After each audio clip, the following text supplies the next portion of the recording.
Welcome back for another exciting round of balance updates. I am the Rum Ham, the co-caster of the SuperMagicalCup, joined by one of our most decorated players, Woody. Whoa! It's like we're sitting next to each other. Woody is the leader of Reddit Alpha, one of the most decorated tournament players in the Clash Royale community. Make sure to check him out on Twitter at WoodyCR. You can check me out on Twitter at the RumHamCR, and of course, tune into the SuperMagicalCup live on Twitch every Saturday at noon Pacific, and throw us a subscribe for some of the best Clash Royale content in the community. We've got 7 exciting balance updates to cover. Now, this is important to mention that this is a balance update that changes existing cards, but this will also be a game update that introduces new cards into the game, and normally Supercell is a little, they're a little light on balance changes, so if you wanted to see something buffed or nerfed and it's not here, wait to see whatever the new cards are, because it's possible those new cards are going to change the meta in very dramatic ways. But for the first change, we've got probably the king of the current meta getting a little bit of a decrease. Giant is going to receive a 5% damage decrease. Now, Woody, as a mortar player, Giants are kind of your natural enemy. What do you think about this damage buff for Giant? We saw a buff to the Lava Hound's damage, and it didn't do a whole lot to change its usage in gameplay. I think, unfortunately, this damage buff to the Giant is going to do about the same thing. People aren't really playing Giant because he's the one himself who tears down the towers. It's because he has such a freaking huge hit point pool relative to his cost that he protects the Mini-P.E.K.K.A., the Prince, the Musketeer, whatever's behind him from taking any damage from enemy troops. So I think that overall this change, while going in the right direction to nerf an overpowered card, is not really going to be enough to make the Giant completely balanced in tournament play. Some interesting history on this card is that Giant is one of the few cards that has almost not been changed buff or nerf at all since release. The only buff it ever received was back in late March, where it received a 5% damage buff. And then shortly thereafter, the very first tournament, Helsinki, was won by a Giant deck. So it looks like against the mortar deck. Against a mortar deck. Oh, curse you! So it seems that months and months later, they've decided to take that nerf, or take that buff back and return Giant to its starting state. I agree with you. I don't think it's going to be a huge change to Giant overall. I think the situation in which it's going to be felt the most is when those unanswered Giants, or mostly well-protected Giants, get several attacks in. I mean, if those times where you're only going to get like 1 or 2 Giant punches in because they just barely make it to the tower, it's only going to be like 20 or 40 less damage at tournament caps across a few punches. It's not a dramatic change. But when those Giants get to punch, 10 or more times, it'll probably add up to several hundred damage less than it otherwise would be. That's right. You got to think of a 5% nerf as being like the damage that it'll do in 20 punches in the future is the damage that it did in 19 punches before the change. So it's not a very significant change overall. And I think that if you allow a Giant to reach your tower anywhere near enough health to be able to hit it for a long time, you kind of deserve to have that tower taken down anyways. Yeah, it kind of reminds me of the Royal Giant nerf that we talked about in the last balance update that you can check out on the channel as well. But because the Royal Giant didn't seem like, with the lower attack speed, it didn't really change the situations where the Giant gets off 2 to 3 shots. Like that attack speed reduction really isn't going to be felt in just a few shots, but it would be felt over the much longer periods where you couldn't answer the card. Overall, it's a good nerf. I mean, I'm glad they're doing it, but I agree with you that Giant is probably not significantly worse after this change. I would assume that whatever the new cards are probably going to be pretty good against Giant. Like, I don't know why they would make cards that aren't good against Giant at this point, because it's so dominant. So I would expect maybe the combination of a Giant nerf along with new cards that are strong against Giant to maybe combine into what the community would like to see in terms of a Giant taking a hit. And the next 2 cards that were changed were, they're 2 separate changes, because one card I think gets a buff and one card gets a nerf, but they're really one mechanic getting changed. Rage has its elixir cost reduced to 2. So from 3 to 2, a 33% reduction in cost. But in exchange for that, the rage effect is going to go from a 40% attack speed and movement speed bonus to a 35% speed bonus, and the duration is going to get reduced by 2 more seconds. The Lumberjack, who is obviously drops a rage when he dies, the effect of his rage is also going to be changed with this. So it'll go down to a 35-second rage and 2 seconds shorter. Overall, it's a nerf to Lumberjack, although I think it's a very, very minor nerf to Lumberjack. I mean, you're not using the full duration of the Lumberjack's rage for the most part, and it's hard to say exactly what a 5% attack and move speed thing is going to be, but I think it's a big buff for the spell rage going from 3 cost to 2 cost. Woody, you had some ideas about how you could use this in the future. What do you think about this rage change? I'm really happy with the change to rage.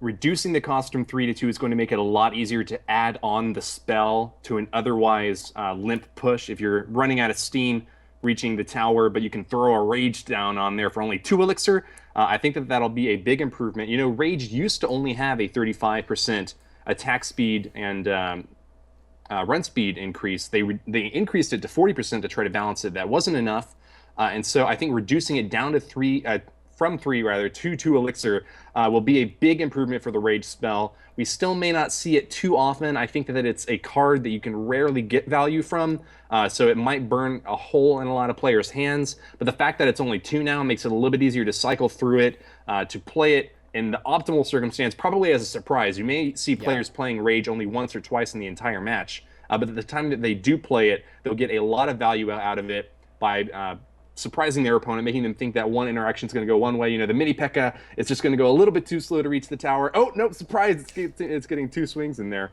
So overall, I'm happy with the change to rage. I hope that it sees more gameplay as a result. And yeah, I'm optimistic for the future of it. Yeah, that was the exact situation I was thinking of in my head, right? Which is, how many times do you zap a tower just to get the mini P.E.K.K.A. one swing, just one single swing in? Now for Rage, you have that same ability at the same cost. Now obviously Zap has a lot more utility, but at 2 cost, we can start to discuss the utility of a card like Rage in a lot more situations, right? Like, it might be worthwhile to Rage a tower and a musketeer on defense, right? Like, they're coming in, you have rage in your deck, you are maybe looking for a way to get it out of your hand. Something simple like Guards, Ice Wizard, Rage on the tower, Guards, and Ice Wizard is actually a lot of effective damage and slowing effects and whatever for only 2 elixir. Additionally, you can rage spawners, you can rage elixir collectors, because recently those cards were affected by the rage's speed up. I can't in my head right now figure out what that ideal use case is for rage, but I do know that at 2 cost, it becomes a lot easier to put it in your deck, use it for value, and cycle it in your deck very often. It becomes viable for defensive options, and I think that that's a really important point, especially for ranged units, because the ranged unit will deal 100% of its damage, whether it's at full health or whether it's almost killed. As opposed to a melee unit, which is going to be on the front end of a counterattack. If you have a ranged unit like a musketeer or an ice wizard, examples that you provided, they're still going to survive if they get a couple of extra shots in against the opponent that's coming to attack them, and then can make a lot of counter pushes a lot more viable as a result. And the other example that you provided on elixir collectors is another very interesting possibility. I don't know yet if that is going to be something that just goes absolutely crazy and winds up taking over the entire game, or if it's not even viable at all. We're going to have to test that out. But if you can get 2 elixir collectors down in relatively the same area, and you're able to rage them both without them being able to be fireballed or poisoned, both of them at the same time, I think that there's a pretty good chance that rage will produce 2 elixir from each pump, and so if you can get it on 2 pumps, you might even be able to get 4 elixir out of a 2 elixir spell. Someone did the math on this when we actually had... Because remember when they first made that change that Elixir Collector could be affected by Rage, people were wondering, like, oh, can I Rage my collectors for value? And somebody had done the math on it, and I think a full duration rage generates like a little more than one extra pump. Like it's like 1.2 pumps. So even on 2 pumps at 3 cost, it wasn't that good because it was still producing less than the 3. But for 2 cost, that might be really useful, especially if you're really just trying to cycle through your collectors and things like that. Like it might be worthwhile to go Elixir Collector,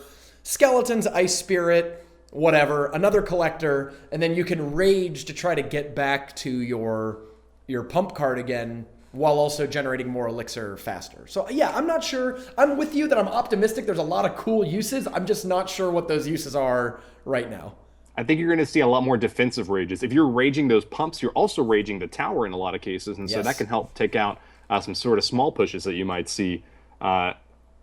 Yeah, the fact that it's going down to 2 elixir might mean that you only get 1 more pump per elixir collector. But if your pump has been damaged, that adds another layer of complexity to it because you might be able to reclaim the lost pump, or half of a pump or whatever you might have lost from being hit by a spell. That's a really good point. Yeah, so I'm very excited. Actually, just talking about this has actually opened up more ideas. Like when we first started recording, I wasn't really thinking like, I don't know, I don't really think there's that many cool uses.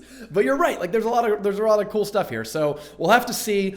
Rage gets a big buff. Lumberjack gets a very small nerf. I think Lumberjack still remains a pretty good card, and that's it for those 2 changes. One last thing, the same way that freeze operates at max level, where it lasts longer compared to spells like poison that just do more damage at higher levels, rage is going to last longer at higher levels, and so you may not see a lot of rage in tournament gameplay, but it's possible that it could see a comeback on the ladder as a way to just generate oodles of elixir advantage against your opponent. That's a really good point. You're right. It's significantly longer at level 8 than it is in tournament caps. Awesome. Well, I'm going to get home and go to my deck workshop and start thinking about ways to use Rage. And now we have a pretty shiny buff to a very long underused card. Now, Woody, if you remember on Royale Roundtable this past week, which you can watch on the Super Magical Cup YouTube channel, go check it out if you haven't already, we discussed which card you wanted to see buffed the most, and you mentioned Mirror. And here we are, folks. Mirror is going to mirror cards 1 level higher for +1 elixir. I gave you the option, mirror at 0 or mirror at +1 level in elixir, and you said, I think I'd rather have a 0 cost. Well, too bad. You get the +1 level and the +1 elixir. I'm actually, quick story time. Bad news. I think I'm responsible for this change.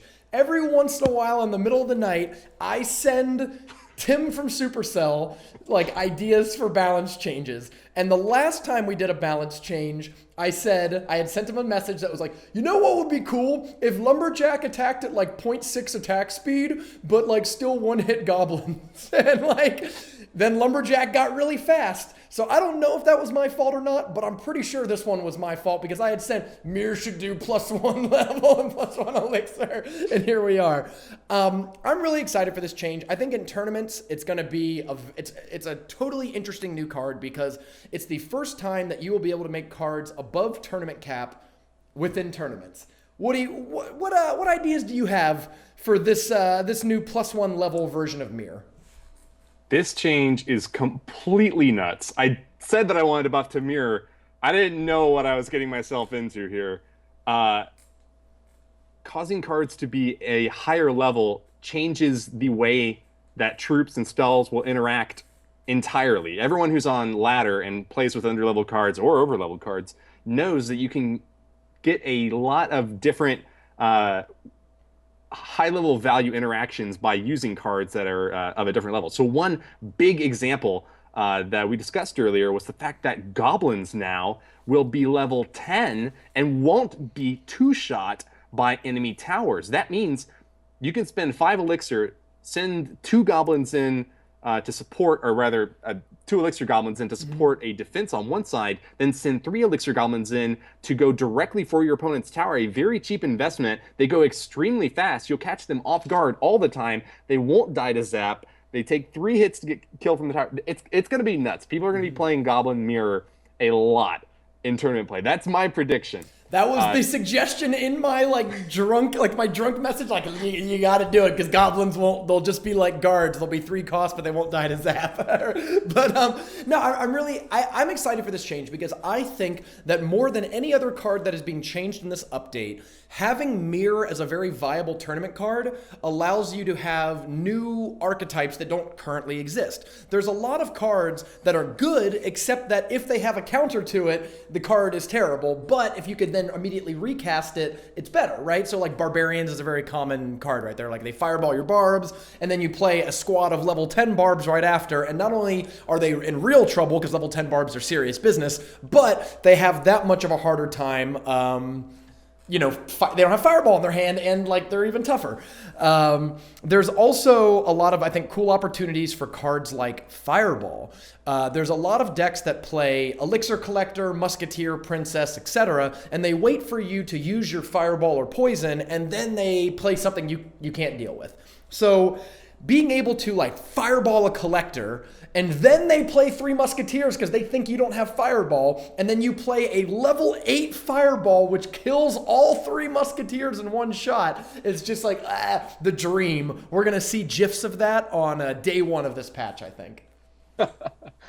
On the other hand, though, Musketeer is really great also to be mirrored. She will one-shot minions at tournament rules. That is a huge interaction that's going to make Musketeer mirrors also a lot more powerful. And that's actually just great for those giant poison decks, right? Like you play your giant down. A lot of times you want to cast the Musketeer early and then try to cycle back to your Musketeer because having 2 Musketeers behind is really good. Well, now you can just sit back, and then go, Musketeer, Mirror Musketeer for only 9 elixir and get a pretty awesome back line that at least one of them doesn't going to die to Fireball. Neither of them died to Fireball. And you're right. I didn't think about the one-hitting minions. That's a big one as well. And there's a lot of discovery around this card. Now, your clanmate, Turtwig Data, just placed 2nd at the Super Magical Cup this last week with a Mirror Rocket deck. So as soon as I saw this buff, I got a little worried about it. Mirror Rocket does now just over 1,000 damage. It's 1,024 damage or something like that after this buff. But I think the biggest advantage is going to be in actually beatdown decks who can punish those defensive decks by having 2 copies of the same attacking card. But it is interesting that a lot of these spell spam decks have another method to win the game via Mirror. That's right. I think that Mirror can be used to great effect with these little cheap cards like Goblins and even mid-tier defense cards like Musketeer early in the game. And then late game, it'll just become an absolute monster in a base race case in which you can get a Rocket plus Mirror that's over 1,000 damage on the tower. I'm pretty sure if my calculations are correct. Yeah. And I think that deck is going to be an absolute terror.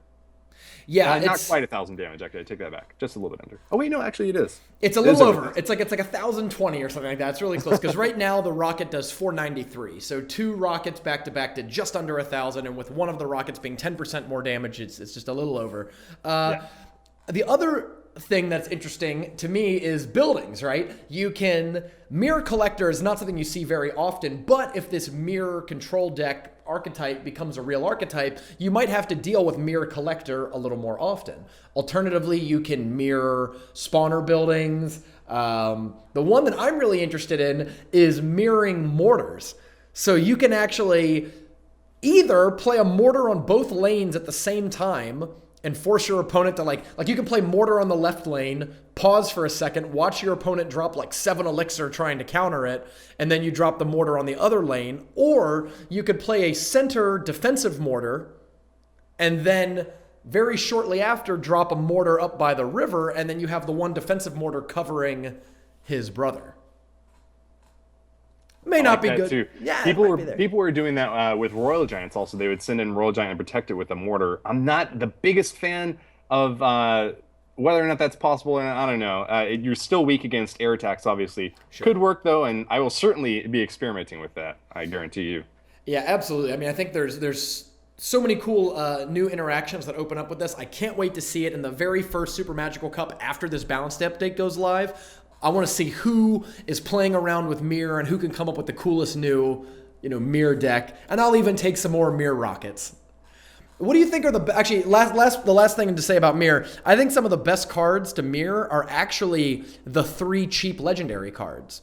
I mean, I would happily mirror a princess in some matchups. Ice Wizard I think could cost 4 right now and people would still play him. So the idea of having a level 2 Ice Wizard for 4 seems fine. Miner, you could also throw in 2 miners where one goes for a tower and one goes for the elixir collector on the other side, and your opponent's sort of struggling to figure out which way they want to handle it. So there's a lot of cool opportunities there. Mirrored Miner is a great way to catch your opponent off guard. It's happened to me several times when I only have like 1 or 2 ground troops in a deck and can only make a really inefficient response to either one of the miners. So Mirrored Miner is going to be great. Same thing with Ice Wizard, totally agree on that. Mirrored Princess won't necessarily change up any of the interactions that she'll have with any troops. She'll still die to arrows, unfortunately. She can't 2-shot minions, or rather she can't 1-shot minions, even upgraded. But you know what? Maybe Skeleton Army, a level 5 Skeleton Army, getting 21 skeletons for 5 elixir. What do you think of that, Rum Ham? That could be interesting too, because a lot of times it takes more than 1 splash damage card to kill a... Like, if they have Zap, they'll Zap and takes out most of them, but not all of them. So there's more that kind of come through. What I was thinking about with Princess was that because there's a bunch of cheap 1 and 2 cost cards, you can actually make your cycle between elixir collectors include 2 princesses now, right? So you go collector, Ice Spirit, Zap, Princess, Mirror Princess, Collector again. That's only 10 elixir between collectors, and it puts down 2 princesses, probably 1 in each lane, that forces your opponent to like commit their elixir into you. I don't know. I think there's some opportunity there, but yeah, we're just gonna have to wait and see, I guess. I guess we will. The next change is actually a community-suggested buff. I love to see whenever the community really wants a change to happen and you see it. There was a very highly upvoted Reddit post that said, hey, Supercell, why don't you take that half-second stun that you stole from Zap and go give it to Lightning? And they said, okay, we'll go ahead, we'll go do that for you. So Lightning gets a half-second stun on all 3 targets that the Lightning hits. I'm pretty excited about this. What do you think about this, Woody? I'm not quite as excited, I'll admit. I think that the purpose of Lightning is usually to kill the target that you're hitting. So I'm not really sure the stun is going to be all that helpful. It's nice buff to a card that's underused right now. I'd like to hear your thoughts on it, but I don't really think that it's going to make that much of a difference in the use of Lightning. And I don't think it's going to make much of a difference in terms of how it affects elixir collectors. So right now, Lightning takes off 6 pumps. And my first thought was like, oh, could this take off a 7th pump? Could it be like a new rocket? I did some math on it. It's not. Basically, the Lightning leaves the collector with like 15 seconds left. So even if 15 seconds worth of health / whatever, right? So even if you timed it really well and got that half-second stun, I don't think there's any way to actually full kill a collector. The biggest use case I see for this is it gives players another opportunity to fight those giant Sparky decks. The stun is hugely effective against Sparky. So a lot of times when you see that giant Sparky push coming, you just have to let it cross the river, and you can't actually do anything to the Sparky until it kind of gets over the river. So now you have Lightning, which is going to hit the giant for a decent amount of health. It'll almost kill the Sparky and reset its attack, so that way you can easily clean it up with any other troops. And if you're lucky, it'll kill some other troop that happens to be standing around this push otherwise. So that's really useful. I think the number 1 use case and the thing that might make Lightning a little bit more popular is think how good Lightning now is against Inferno Tower. Yes. Got what him. I was going to say next. So right now, Inferno Tower is probably the strongest defensive tower in the game. I don't even know, like, it used to be canon, and it seems like Inferno Tower with all the giants and bowlers and lava hounds and big bodies in every deck. Inferno Tower is very popular. The problem is that if you rocket an Inferno Tower, it doesn't really kill it. I think it leaves it with a little bit of health left, and it costs more elixir than the Inferno Tower, and it doesn't stop your giant from getting burned up in those last few seconds the Inferno Tower is alive. But now, for the same price, you can hit both the tower and the Inferno Tower, doing a lot of damage to both, and since it resets the Inferno Tower, That's really good. Like, as somebody who hates Inferno Tower and like wanted more answers to that card, this is exactly what I was looking for in that regard. I completely agree with you on all points there. I think the buffs both to Rage and Lightning are really going to help these beatdown decks. Giant out in front, and maybe things like Three Musketeers out back. We'll have to ask Darth Jar Jar about whether or not Rage is going to help Three Musketeers at all. But certainly Lightning is going to be even more punishing now for our poor Sparky and Inferno Tower users out there. I think it's going to be very, very difficult to get any connection off if you're up against a huge beatdown deck. In Supercell's defense, though, running Lightning in a big beatdown deck can make it pretty unwieldy. You would have a very high elixir cost deck. It would make it pretty difficult to defend against just kind of small stabs here and there for like a Hog Rider. Yeah.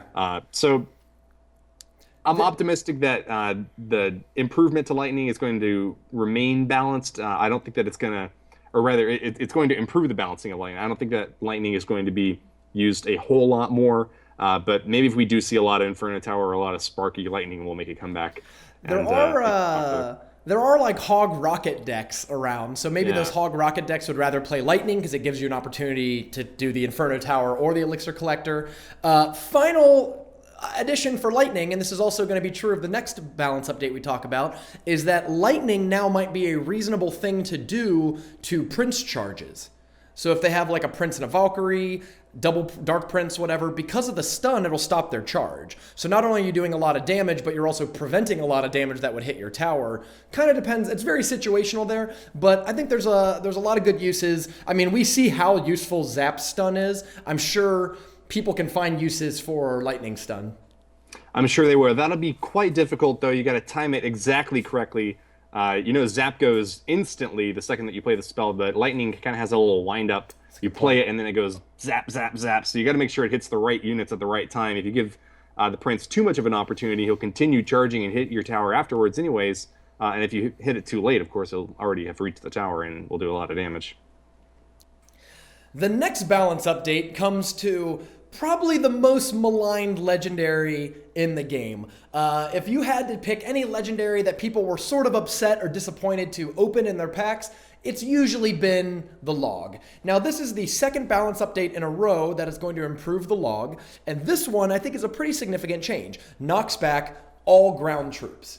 Now, I actually don't think this is going to be as useful as a lot of people think, because I don't want to knock back a giant. I usually want to knock back the stuff behind the giant to separate the giant from the things that I actually want to kill. So knocking back the big stuff's a little eh. However, I do think this is going to be really good against Prince decks because you get to knock back both Princes, canceling their charge. I think this could be a really good thing defensively there.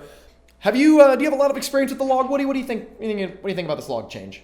I don't have a lot of experience. I'm not sure if it's confirmed whether or not the knockback on the log is going to stop the charge of the Prince. It would be great if it works like a stun and does that, but it's possible that he could just get pushed around and not lose the charge. So optimistic about the log being able to stop the Prince charge. I think that would be a nice change with the log that would bring it more in line with the value that you need to get out of a 2 elixir spell like that. But yeah, I agree with you. Usually you don't want to be knocking around the tank because you're trying to go for the units behind the tank that are doing most of the damage. So hitting a giant probably won't help too much. Hitting the Golem or P.E.K.K.A. isn't going to get you very far. It'll give you a couple more seconds maybe at most to be able to knock those troops down before they can reach your tower and do a ton of damage, of course, in the case of the P.E.K.K.A. But I think that the chain to log overall is not going to make it extremely useful. Just hitting those big ground units isn't something that you always want to do. And even in cases where you do want to do it, it may not be enough of a change to get the value that you need out of log. Could be that there's new cards where this is relevant, like maybe there's a squad of heavier barbarians that like there's 3 or 4 of these cards, but they're big units who don't get knocked back by bowler and stuff. And in that case, log would have some sort of new use case. But I agree with you that looking at the 58 cards we have right now, the only real advantage I see to this change is the stopping the Prince charges. And you're right, we don't really know if that's even going to happen until we start testing it. And the final change is actually a very small one. We saved this one for last and least. Bomber is getting a 2% health decrease and a 2% damage increase. Now, to explain what this is doing, it's actually not a buff or a nerf, really. What Supercell found out going through their spreadsheets of unit stats was that there were a few levels where Bomber would normally be, say, like 2 hit by something, but then at very specific levels was getting 3 hit instead. They've made a few changes like this in the past with Prince in the last balance update, where Prince got a slight damage increase so that he would still one-hit barbs on his charge at certain levels where the rounding left the barbs at 1 health. Archers were 3 hitting goblins instead of 2 hitting goblins at tournament cap like they do at every other level. This is another one of those changes. You know, I don't know how much there is to discuss about this, but what do you think about the Bomber? What do you think the little damage increase is going to help at all? Not much. Just 2% up or down isn't going to really make that much of a dent in his usefulness or make much of a help in his usefulness either. I don't think that we're going to see a whole lot of Bomber play. He hasn't been used very much recently. Big reason for that, I think, is that he dies to poison. There's not very many usages of kind of small chippy cards that the Bomber will get value from. You don't see a whole lot of Barbarians. That's kind of the ideal case scenario of using a Bomber is to take out a squad of Barbarians. So we would need a bigger shift in the metagame to see more Bomber play as opposed to just a small tweak in one direction or another. Sure.